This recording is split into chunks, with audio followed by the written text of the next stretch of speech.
De manhã, estava voltando de um novo esporte que eu estou conhecendo. Tem uns amigos que estão me convidando para jogar pádel.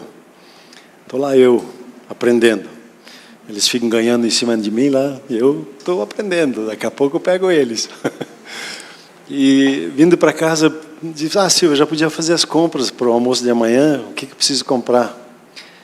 E ela, como de costume, ela me passou a lista no WhatsApp, as coisas que eu devia de comprar. Aí eu fui na frutaria, fui comprar. Comprei banana, comprei pêssego, maçã, a cenoura, tal, tudo tranquilo.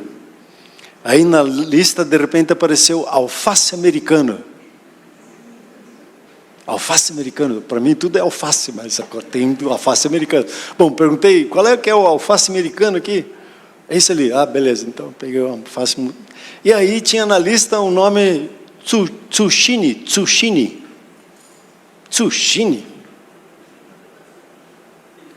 Não sabia o que era. Aí perguntei para o caixa, vocês têm Tsushini? Ele disse, isso é coisa do japonês, eu não sei. Ele não sabia o que era. Bom, não cumpri tarefa, não comprei o tal do Tsushini. Chegando em casa, descobri que é abobrinha. Aí tudo bem. O que a Silvia fala, na maioria das vezes, eu entendo. Mas tem vezes que dá essas coisas. Para ela é lógico o que é um Tsushini. Para mim, não. Nem alface americano é. Agora eu estou aprendendo a mexer as coisas. E agora, às vezes eu preciso simplesmente sentar com ela e ela me explica. É abobrinha. Ah, abobrinha. Tá bom, próxima vez eu vou lá perguntar o que é abobrinha, porque nem isso eu não sei o que é abobrinha. Tem que descobrir lá onde é que está a abobrinha. Em coisas tão simples. E aí a gente se achega na Bíblia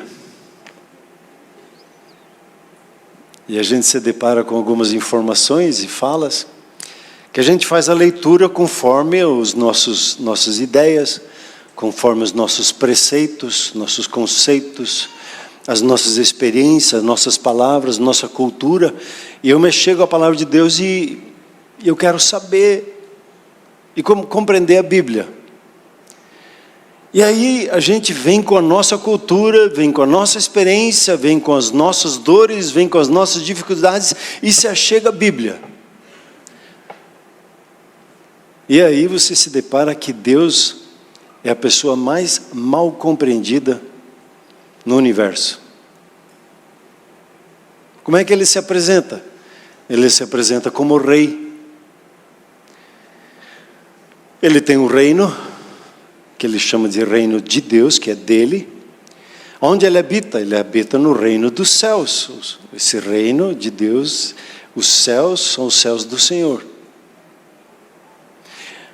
E como rei, ele criou a terra. E como rei, ele diz assim, a terra e tudo que ela contém é minha, é meu. Todos os que nele habitam são meus. E aí a gente já queima a placa. Como assim? E aí nós queremos entender quem é rei, e a gente faz o quê? A gente projeta o entendimento de um rei. Ah, agora a gente tem um rei, né? O rei Charles.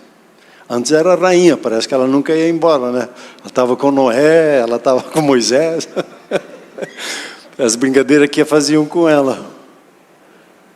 Mas o rei Charles tem alguma coisa a ver com o rei dos reis? A gente fala em monarquia e aí a gente tem conflitos quando Deus diz que o reino de Deus é um reino, é uma monarquia, onde tudo nessa monarquia, tudo nesse reino pertence a Ele. E a gente fica com as suas questões e dificuldades. E aí vem o Senhor Jesus e Ele proclama assim, arrependei-vos. Por quê?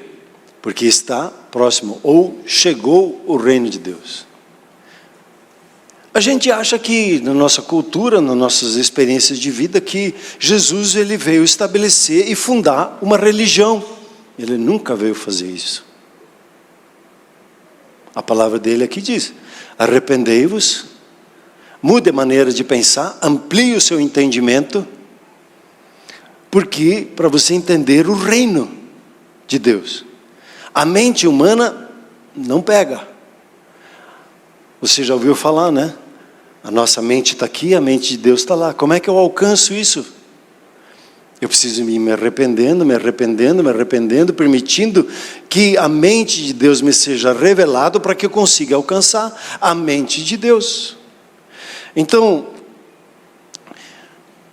quando nos chama ao arrependimento, o nosso caminhar do dia a dia devia ser um constante arrependimento em cada conceito, em cada pensamento, em cada relacionamento. Eu tenho essa postura de estar vivendo em arrependimento. A gente, uma pena que a gente resumiu arrependimento a confessar pecado, a ficar triste. E arrependimento começa por ali, mas não termina ali. O arrependimento é o ampliar da sua mente. É você entender como uma criança que vai ampliando suas experiências, vai ampliando o seu entendimento pelas experiências que vai tendo na vida, e a sua mente vai se abrindo, ele vai percebendo, primeiro o mundo gira em torno dele, de repente ele percebe que o mundo não gira em torno dele, a família não gira em torno dele, e a sua mente vai ampliando. E nesse entendimento, o que mais deveríamos fazer é nos arrepender para conseguir entender, acompanhar o reino de Deus. E aí Provérbios é muito interessante, né? Diz assim: o princípio da sabedoria é, 2 pontos, adquire a sabedoria, sem com tudo que possui, adquire o entendimento. Pegue todo o seu dinheiro, toda a riqueza que você produz e compre entendimento. Agora, o que ele quer dizer com comprar entendimento? Às vezes sim, tem que comprar um livro, às vezes sim, tem que comprar um curso, às vezes sim, tem que comprar, sentar para ouvir. E quando ele fala aqui em entendimento, fala em compreensão, em discernimento, e sem um devido arrependimento, nós não vamos conseguir alcançar o entendimento. Por isso que eu preciso buscar da parte de Deus. A palavra entendimento, compreensão, significa aqui ter uma visão do todo. Compreender a ideia completa de Deus. Como é que eu consigo compreender o pensamento completo de Deus? Deus não consegue revelar tudo de uma vez para nós. Assim como o nosso pequeno Mark está aqui, né? Nós temos aí o nosso milagre, né? Junto com o Tiago ali. Liz, né? Elis, isso. Depois está com a Miriam lá, né? Eles têm uma experiência de vida. Eu estou que nem um babão com o meu netinho lá. Blá, blá, blá, blá, blá, blá, falando com ele assim. E ele responde. Blá, blá, blá, blá, blá. Vamos lá. É a maneira que eu consigo conversar com ele, interagir, tocar ele, conversar, brincar, fazer cócega. E Deus começa conosco, falando na nossa linguagem, vindo ao nosso encontro, mas Ele tem uma visão do todo. E quando Ele diz aqui, mais do que tudo, pega o teu dinheiro e compre a ideia completa, você compreende o começo, o meio e o fim. Entende a intenção de Deus em todas as coisas e o propósito do Criador em todas as coisas.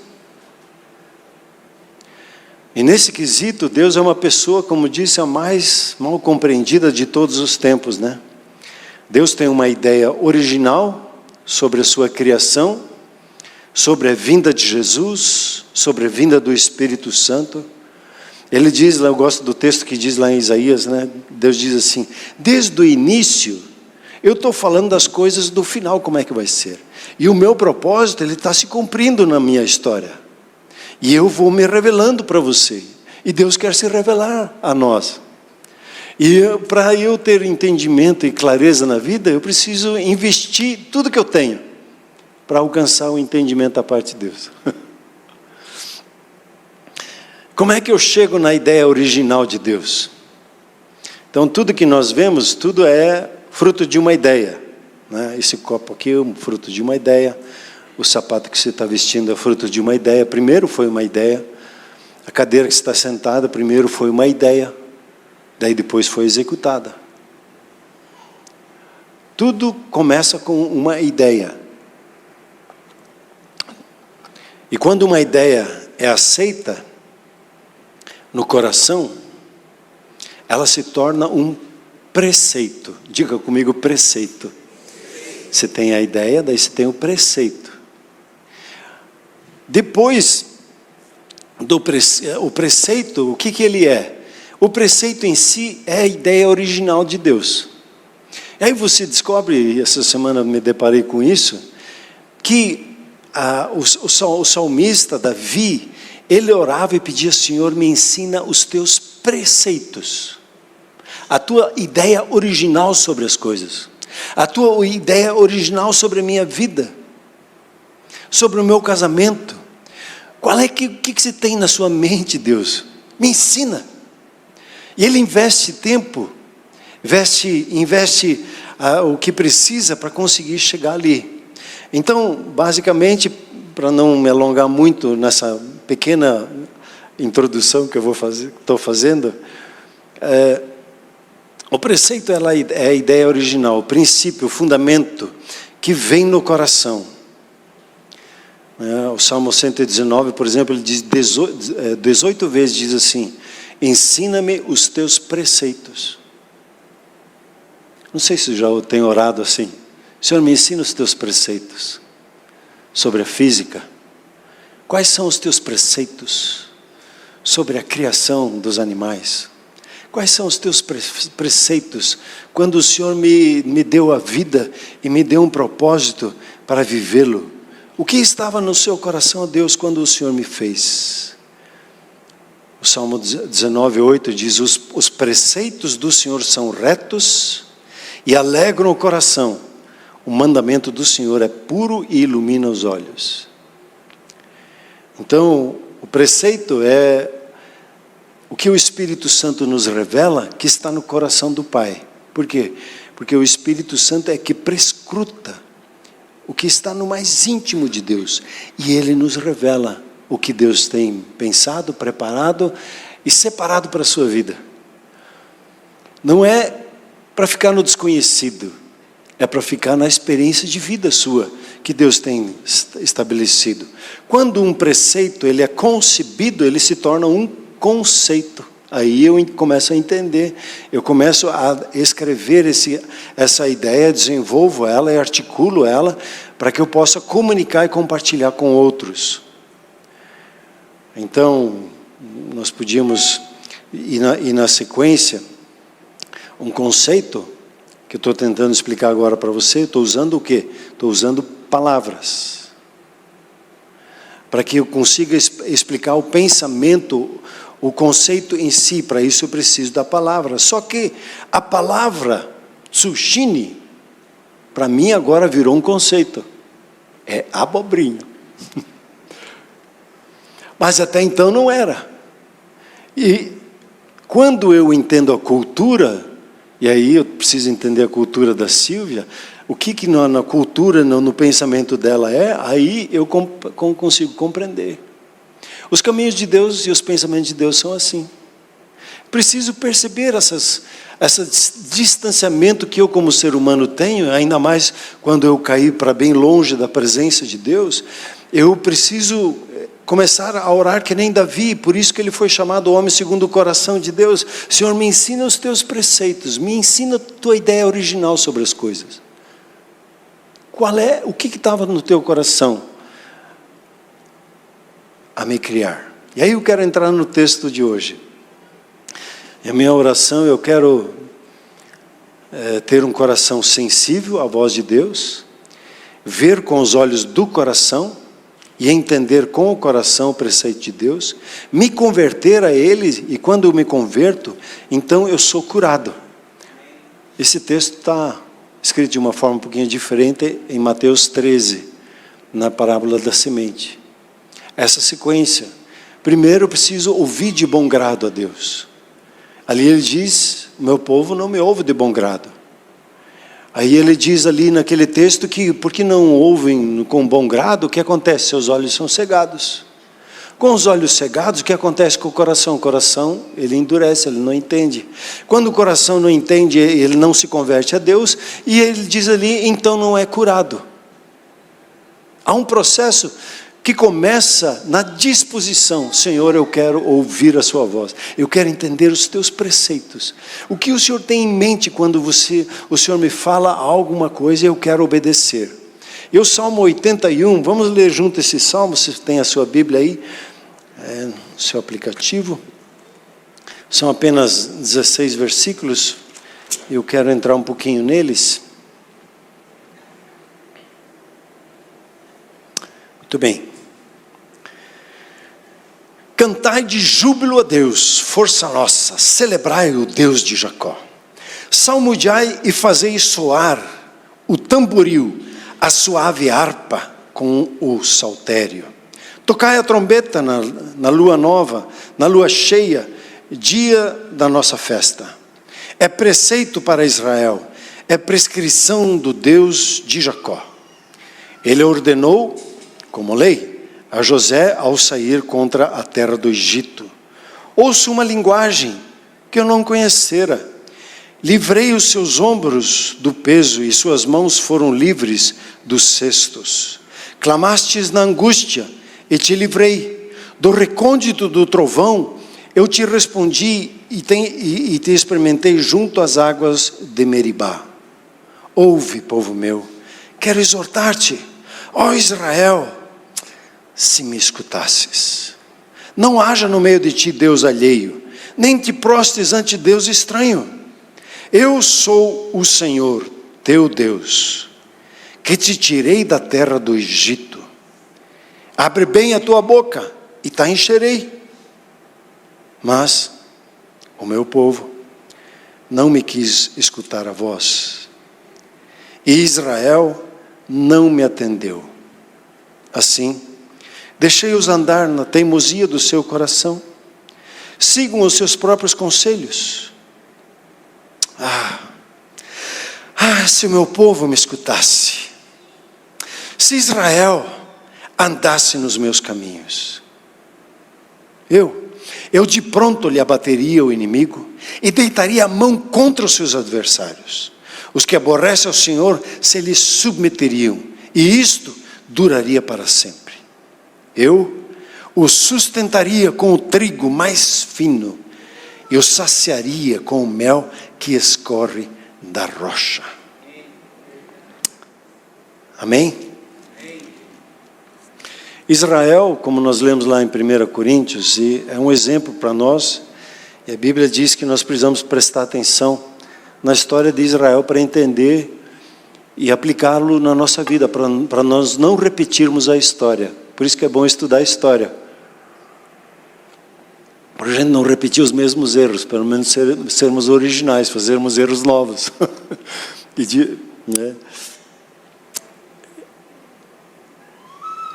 A postura, o primeiro texto, é o que nós falamos aqui no dia 29, no último culto, quando nós falamos sobre o Salmo 29, e ele começa dizendo assim: tributai, tributai ao Senhor, tributai honra, glória e louvor.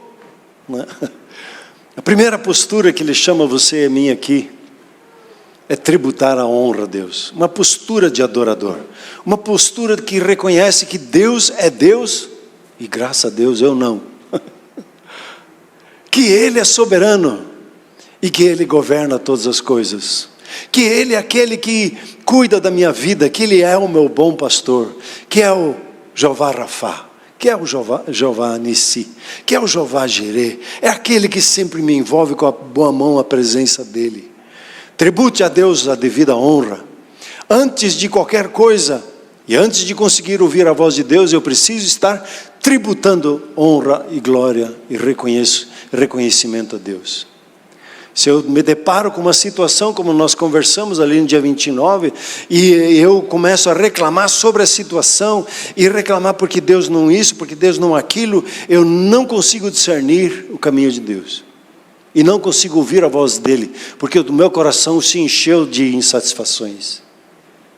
Agora, Quando eu tributo a honra a Deus, quando glorifico a Ele como meu Senhor, como aquele que é Senhor sobre o ano de 2025, que tem determinado os seus tempos, e no tempo do ano 2025, que nós chamamos assim, Ele tem separado um avivamento, pelo que os profetas dizem, um avivamento de arrependimento, de uma mudança de mente, de uma busca, de uma ousadia tremenda de pregar a palavra de Deus, de um mover, de encher estádios pela terra. Como se diz, o irmão que estava compartilhando, nós não vamos ter mais tempo para construir. Nós precisamos pegar os prédios que estão prontos. Os estádios. Os grandes ginásios. Porque o avivamento de arrependimento que começa conosco vai ser tão intenso que nós não vamos ter mais questões de horário, não vamos ter mais questões de programação, porque onde o Senhor se manifesta, aí perde o tempo, o espaço, perde a atenção.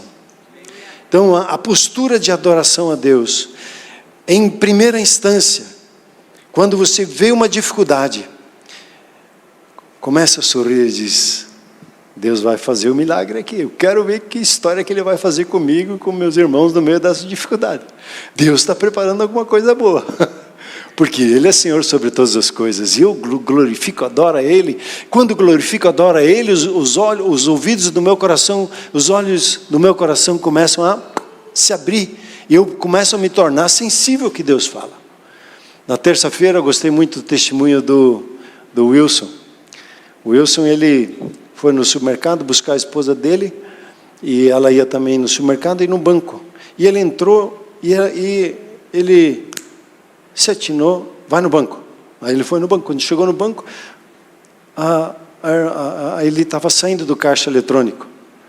E ele disse: esse não funciona. E ele olhou no caixa eletrônico, o dinheiro saiu. Se ele não tivesse atinado a voz de Deus, e a gente fica muito vidrado na questão da voz de Deus, e pensa que é como nós falamos, a voz de Deus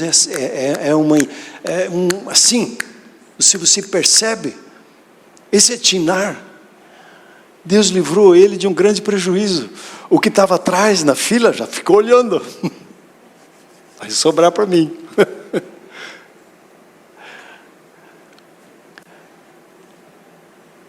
O planejamento de Deus nesse ano, para você e para mim, deve de incluir a prioridade de Deus.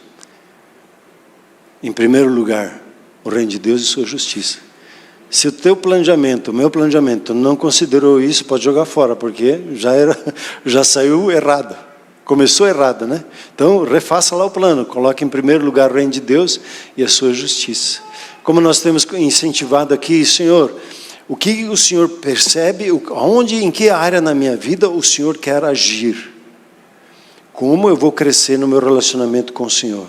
O que o Senhor tem preparado para o meu casamento? Quais são as suas ideias para mim nesse ano no meu casamento? No meu trabalho, no meu serviço, onde eu estou empenhado, quais são as suas ideias? O que o Senhor tem preparado para você? Estávamos falando de você, Hélio, domingo passado. O Hélio, ele disse assim: eu quero chegar na gerência, mas antes de chegar na gerência, eu preciso aprender a pensar como um gerente. E quando ele faz o seu trabalho, ele já vai pensando como gerente. Quando Deus quer levantar você para um outro lugar, Ele já fala. Mas Ele primeiro precisa trabalhar na sua compreensão de vida, na maneira como você encara as coisas. Como é que Deus vai te promover se a tua mente não acompanhou o pensamento de Deus? Então, primeiro Deus trabalha nesse processo, né? E antes de ouvir qualquer voz sobre qualquer assunto, nós buscamos dar honra a Deus por meio do nosso louvor. Interessante que ele diz aqui: toque a trombeta na festa da lua nova. Para mim era desconhecido a festa da lua nova. O que é lua nova? É a lua cheia? Não, a lua nova é quando está tudo escuro, quando a terra está entre o sol e a lua. Ele fala dessa lua. Depois ele fala também da lua cheia, onde não, contrário, né? A lua está entre, aqui é a lua nova. Aí quando a terra está aqui entre o sol, daí a lua cheia, porque o sol está iluminando. No calendário judaico, O calendário deles é regido pela lua. Por isso que ele difere, quando se pega as festas bíblicas, difere o ano, o tempo do ano, e também os meses eles diferem. O que ele está falando aqui? Toda mudança de ciclo, porque para eles uma mudança de lua é uma mudança de ciclo. Quando você está na lua nova, você está na escuridão, você glorifica a Deus, toca a trombeta, diz o Senhor é Senhor. Quando está a lua cheia, você toca a trombeta, celebra a Deus. Em cada ciclo, em cada mudança, você vai reconhecendo, reafirmando. Todas as festas religiosas, elas têm, judaicas, né? Todas elas trabalham com ciclos de aprendizagem, e que você e eu, nós vamos podendo aprender. E aqui a aplicação é muito simples. Eu não tenho visibilidade, não tenho discernimento muitas vezes, mas nesse momento o que eu faço é adorar a Deus. Quando eu não sei como fazer, o que falar, o que eu faço? Eu sei, eu faço o que eu sei, adoro a Deus, glorifico a Deus. Sobre os filhos, quando temos uma decisão sobre os filhos, sobre a empresa, eu não sei o que fazer, sobre a igreja, no meu grupo familiar, não sei como fazer, aonde que eu começo? Na adoração. Diga comigo, glória a Deus. Sempre, em todo momento. E aí ele começa a falar aqui, a partir do versículo 6 em diante, sobre a fidelidade de Deus. E ele lembra a cada ciclo que eu vivo da fidelidade de Deus na nossa história. Ele começa a descrever aqui: o Senhor me libertou das trevas, me tirou do império das trevas. Às vezes nós achamos que nós não estávamos no império das trevas, nós éramos boa gente, mas estávamos debaixo de um império maligno, que dominava mente, emoções e relacionamentos, que dominava inclusive a mente, de tal forma que eu achava que eram meus pensamentos, mas eram pensamentos malignos, não eram os pensamentos de Deus. Nós fomos libertos e Ele atendeu a nossa oração no meio da nossa súplica.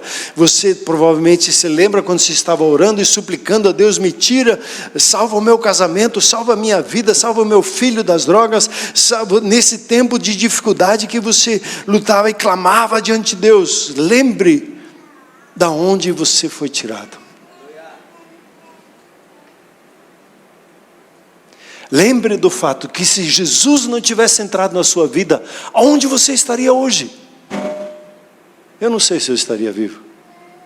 Eu ia ser uma pessoa muito má. Mas a graça me alcançou. Glória a Deus. Nunca esqueça da fidelidade, do amor que Deus tem para com a sua vida, do cuidado que Ele tem com a sua vida. Ele me tirou de tudo que me escravizava. Talvez se tinha vícios, talvez se tinha coisas, sentimentos, dores no coração que determinavam a sua maneira de agir, reagir. Deus te tirou de tudo isso. Dá uma glória a Deus. O salmista recorda como Deus atua na história de Israel, reforçando assim a identidade nacional, né, forte e dependente de Deus. Quando Deus diz assim: eu sou o Senhor, o teu Deus, o Criador dos céus e da terra, o Rei dos reis. Ele diz assim para você nessa manhã: eu sou o Senhor, o teu Deus.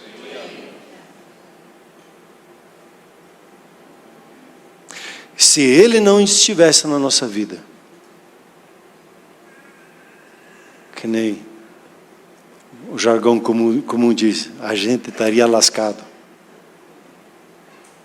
Mas Deus entrou na nossa vida. Amém? Então o salmista recorda essa história, e ao reconhecer ao Senhor Jesus como Senhor em nossas vidas, nós reconhecemos que Ele é o nosso Deus. Às vezes, e talvez até uma dificuldade que nós temos quando nós pegamos a palavra de Deus, como que nós aceitamos a Jesus, e tá bom, Senhor Jesus, então o Senhor pode entrar na minha vida, mas o Senhor vai ter que fazer o que eu quero, tá bom? O entendimento que o Senhor Jesus é Deus, precisa cair no coração, que Ele é o nosso Deus, e a palavra dEle é vida sobre nós, e nós não questionamos a palavra dele. E aí vem a compreensão de rei. Nunca se questiona a palavra de um rei. O rei dos reis. Não se questiona. O rei dos reis, ele não precisa ter um senado ou um corpo executivo, um corpo que determina as leis, e essas leis são votadas. Ele é a própria lei. Ele fala o que é e não é.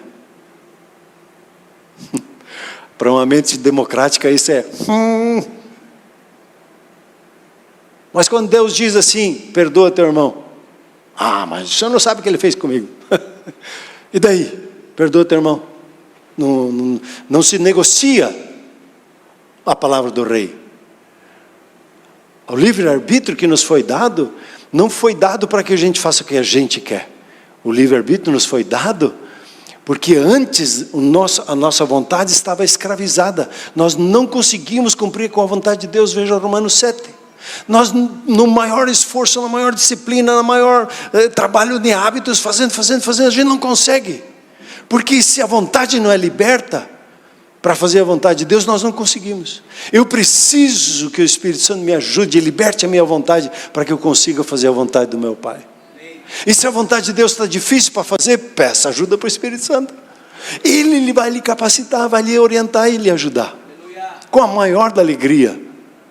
E aí, a gente vai entrar, como estava vendo no livro que estou traduzindo essas semanas, a sua vida vai virar uma vida em festas. Porque você vai viver pelo Espírito. Como você nasceu do Espírito, você também vive pelo Espírito. É o Espírito que te capacita a viver a vida que Ele tem preparado para ele. Por isso que nós precisamos do batismo do Espírito Santo. Para que o fluir da vida dele flua em nós. Nós temos o Espírito Santo quando nós nascemos de novo. Mas eu preciso, para experimentar o agir, que o Espírito venha sobre mim. Estude a palavra sobre. E é o batismo no Espírito Santo que me capacita a cumprir com a vontade dEle. Só então que consigo. E quando eu lembro dessas coisas, eu vejo a palavra de Deus enchendo, me alegrando ao reconhecer a Jesus. Nesse ponto fica claro que Ele tem exclusividade sobre a minha vida. Minha vida não me pertence mais. Mas veja lá 1 Coríntios. Ele comprou pelo seu sangue o seu corpo. O seu corpo não é seu. Não é meu. O corpo é dele. Então eu preciso perguntar, Senhor, o que esse corpãozinho precisa? Como é que eu devo tratar ele? O que eu como, o que eu não como, como é que o Senhor quer? Eu quero que você esteja forte e vigoroso para cumprir com a minha vontade. Então cuide do seu corpo. É dele. A característica no reino de Deus é que nada mais é nosso. Tudo é dele. E a gente fica, a mente democrática, ela começa a colar as placas, né? Como assim? Eu vou discutir de igual para Deus. Opa. Presta atenção. Ele diz aqui, abra bem a tua boca e te encherei. Quando a palavra dele vem, ela se torna, a palavra que ele fala, é a palavra da boca dele, vem na nossa boca, e a gente concorda sobre a face da terra, as palavras que procedem da sua boca, e aí nós experimentamos a vida. E o interessante é que o testemunho de Israel, nesse ponto aqui, é como que se Deus baixasse a cabeça assim, mas Israel não me quis dar ouvido. Israel recusa ouvir a voz de Deus, inclina-se para os seus próprios caminhos, resultando em Deus dizer assim, essa é uma das coisas, um dos textos mais tristes para mim, quando diz assim, mas meu povo não me quis escutar a voz, Israel não me atendeu,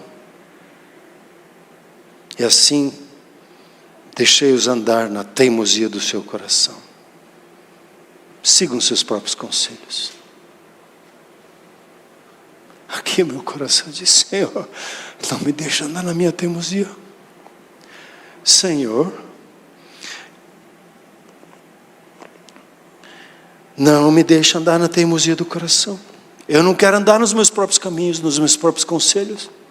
Senhor, de forma alguma, não me deixa bater cabeça na vida. Não me solta. Eu quero ouvir a tua voz. E hoje pela manhã, quando nós estamos falando, introduzindo o assunto, o ano do ouvir a voz, ouvir e obedecer a voz de Deus. A voz de Deus é poderosa, se nós não começarmos a nos posicionar firme, e dizer, Senhor, tire essa teimosia do meu coração. Tire esses meus argumentos religiosos que eu tenho na minha vida, que ficam argumentando com o Senhor. Tira de mim essa postura de não querer ouvir a sua voz. Deus me livra disso. Eu quero ouvir a sua voz. E como nós conversamos em novembro, né? Em outubro, sobre o Espírito Santo. Deus respeita muito a sua vontade, as suas palavras. Israel disse, a gente prefere morrer no deserto do que entrar nessa luta aqui.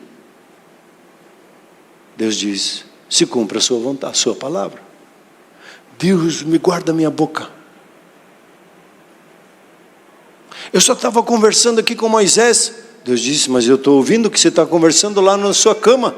Eu percebo o que acontece no seu coração. Eu sei dos seus pensamentos, das coisas que você fala e repete para você mesmo. Senhor, me livre. Eu quero alinhar o meu coração com o seu pensamento, com o seu querer. Senhor, eu quero ter um coração rendido, entregue ao Senhor. Senhor, me livre. Depois de ter experimentado tudo que eu experimentei da parte do Senhor, me livre de andar no meu próprio caminho. A palavra teimosia é obstinação. Quando você lembra lá Samuel, quando pegou Saul, e Deus fala da obstinação. A obstinação, que é comparada à idolatria, ela significa eu sei melhor. Eu sei melhor do que Deus. Isso é uma mente obstinada. Eu contra-argumento com Deus e quero achar que eu sei mais que Ele. O que Ele tinha que fazer e não tinha que fazer. A igreja, Deus tem feito grandes coisas por nós, não é verdade? A gente tem experimentado a salvação. A gente tem experimentado a libertação da opressão das trevas. A gente tem experimentado falar de Deus conosco. A gente tem visto como a palavra dele, quando nos é dita, ela nos cura, ela nos liberta, ela nos ensina. E Ele quer nos encher cada dia mais com a sua palavra. E nesse ano Ele quer nos dar conselhos, como diz o Salmo 32:8, debaixo das suas vistas. Deus quer chegar junto ali quando você está decidindo que quer participar da sua vida e ministrar e te dar entendimento nas decisões de engenharia, nas decisões de biologia, nas decisões administrativas. Ele quer lhe dar conselho no cuidado com seus filhos, no acerto do seu casamento, no planejamento da sua família. Ele quer participar da sua vida, porque Ele é Deus, é um Deus presente. Ele não é um rei longe, mas Ele é um Deus tão presente como o ar que nós respiramos. E Ele quer nos orientar. E a pergunta, para mim, para você, o quanto a gente quer ouvir a Deus? Ou Ele é os nossos últimos recursos? Quando não sei mais, já tentei tudo. Então vamos ver o que Deus tem para falar. Vamos orar e jejuar para descobrir que, já que a gente esforçou e não deu. O quanto nós queremos ouvir a Deus. O quanto eu quero me arrepender da minha teimosia do coração. O quanto eu quero me arrepender dos meus próprios conselhos, dos meus próprios planos e ideias. O quanto eu quero conhecer os preceitos, os pensamentos originais de Deus para com a minha vida. E o Salmo entra aqui num momento assim, eu acho, esse Salmo ele me acompanha há muito tempo já.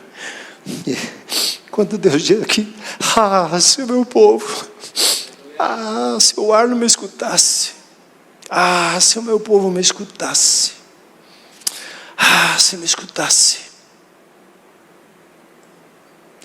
Deus diz 3 coisas que iriam acontecer, como que, assim, experimentariam abundância em vida, os casamentos, suas famílias seriam fortes, os tesouros escondidos lhes seriam revelados, eles saberiam quem são e o poder que neles habita. Tudo começa com a voz de Deus, a palavra que procede da boca de Deus.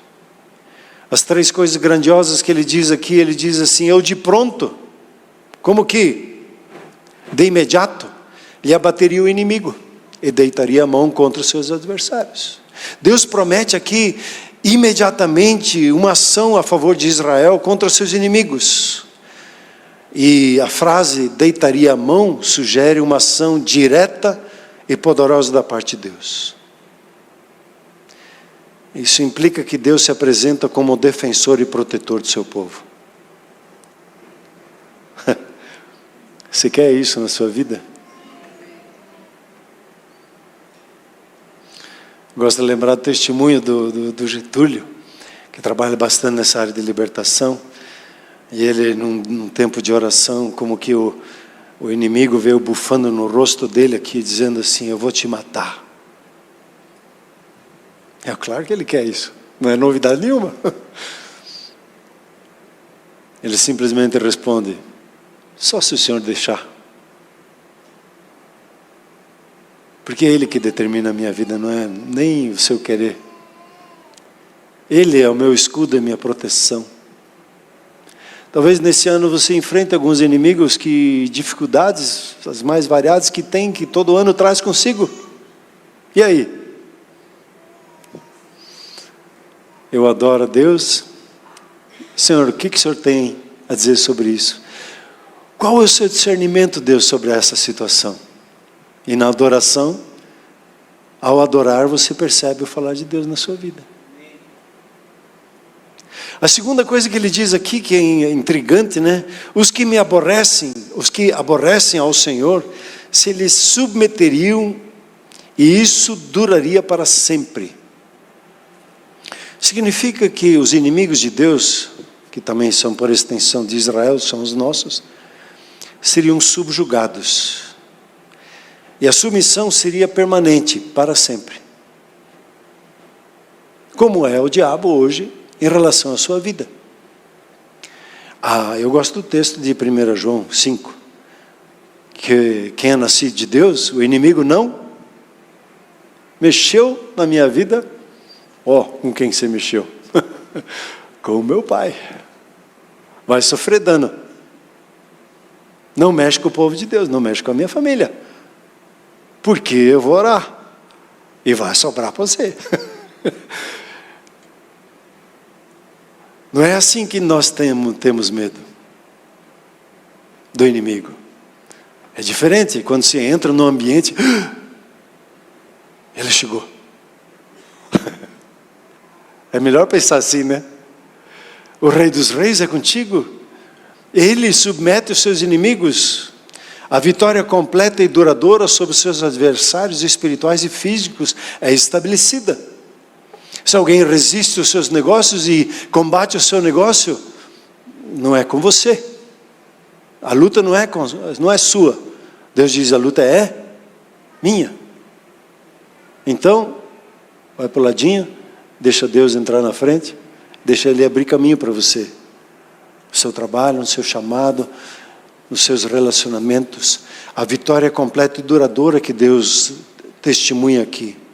E a terceira coisa que é interessante, eu o sustentaria com o trigo mais fino e o saciaria com mel que escorre da rocha. Tanto o trigo mais fino e o mel do reino vegetal e do reino animal, o mais precioso vai estar à sua disposição. Simboliza a abundância e a melhor qualidade de alimento, melhor qualidade de vida. O mel que escorre a rocha é uma imagem de bênção extraordinária e provisão sobrenatural. O reino de Deus, ele é assim que você tem uma palavra inglesa, é difícil traduzir ela, né? É a riqueza comum. No reino de Deus, tudo pertence ao nosso Pai. Amém? Tudo que eu tenho, tudo que você tem, é dele. Aí a gente já não sabe muito bem isso. Mas tudo é dele. E no reino de Deus, nós somos todos mordomos, todos somos administradores. Ninguém diga que alguma coisa seja sua, senão tudo é dele. Inclusive a sua própria vida. Essa é a mensagem do reino de Deus. No reino de Deus, nada pertence a uma pessoa. Tudo pertence ao rei. E se tudo pertence ao rei, você participa da riqueza comum. No inglês se usa o termo commonwealth, a riqueza comum. Tanto que no reino de Deus não é necessário pregar sobre a prosperidade, sobre dinheiro, essas coisas, a não ser para alinhar o nosso coração. Mas não é uma dinâmica de, como é que eu vou fazer dinheiro, pegar o evangelho para fazer dinheiro. Já existia no tempo de Paulo e assim por diante, as pessoas que comercializavam. No reino de Deus não é assim. Você participa como um investidor, Deus te confia e você investe naquilo que Ele vai te orientando, e quando Ele percebe que você é um bom administrador, Ele vai acrescentando e aumentando a sua sementeira para que você semeie mais, e nós participamos da riqueza comum do reino de Deus. Ninguém de nós pode dizer que é pobre no sentido de não ter recurso, porque o seu pai, que a tudo pertence, é seu pai. E também lhe pertence. A questão é do acesso somente. E quando eu sou fiel na minha administração no reino de Deus, e aí é o segredo do reino de Deus, é buscar habilidade de administração. Habilidade para administrar o que Deus te confia. E você fazer isso multiplicar. No reino de Deus, cada um de nós aqui é convidado a ser sustentado com trigo mais fino, a se saciar com mel que escorre da rocha. É a promessa da provisão abundante, de qualidade superior. E não importa no reino de Deus se eu tenho muito na minha conta bancária ou o necessário para esse dia, você e eu, nós somos prósperos em Deus. E quando há um projeto da parte de Deus, que Ele nos dá a visão, Ele nos dá a provisão. Esse nível de confiança que nós precisamos crescer para dentro dele, sair, e aí, o que precisa? É o tal do negócio do arrependimento. Eu preciso mudar a minha maneira de pensar sobre as coisas que eu tenho, sobre os projetos que Deus colocou na minha vida, sobre as finanças, sobre o meu saldo bancário. Ele, Senhor, tem dívida? Então a dívida é dele também. Já pensou em entregar as suas dívidas para Deus? Dizer, Deus, essas dívidas aí são nossas. Isso, como assim? O que você fez? Ele vai tratar e nos ajudar. Concluindo, meus irmãos e minhas irmãs, esse trecho final aqui do Salmo 81 é uma poderosa declaração do que Deus deseja fazer com a sua e com a minha vida nesse ano. Tudo começa com adoração. Tudo começa com arrependimento de sair daquele pensamento que eu sei, eu consigo, eu entendo. E dizer, Senhor, me encha a minha boca com a Tua palavra. Me enche o coração com a Tua palavra. Senhor, me ensina os Teus preceitos. Me ensina os Teus caminhos. Nosso Pai Celeste, Ele é cheio de bondade. E Ele nos chama ao arrependimento e à obediência. E eu quero te convidar hoje a esse momento de arrependimento. Se você percebeu, como eu, teimosias no coração, vamos entregar a teimosia? Se você, como eu, percebeu que você não entende algumas coisas e por isso fica chateado e desanimado na vida, vamos nos arrepender. Mudar a maneira de pensar sobre isso e dizer, Deus, eu não sei, eu não consigo isso, mas Espírito Santo me ajuda a me arrepender. sair da minha teimosia, sair da minha dureza do meu coração, sair desse ambiente em que eu não quero ouvir a sua voz, eu quero entrar no ambiente. Senhor, começa a queimar no meu coração o desejo de ouvir a voz de Deus. Eu quero ouvir ela. Eu quero entrar num processo de adoração, de reconhecer ao Senhor em tudo e sobre todas as coisas, todo o planejamento, todas as coisas que tenho. Senhor, eu quero entrar nesse entendimento que tudo pertence ao Senhor e tudo que o Senhor tem também me pertence. Nossa resposta essa manhã ela é importante, significativa. Vamos nos colocar em pé, por gentileza. Você recebe essa palavra de hoje? Amém?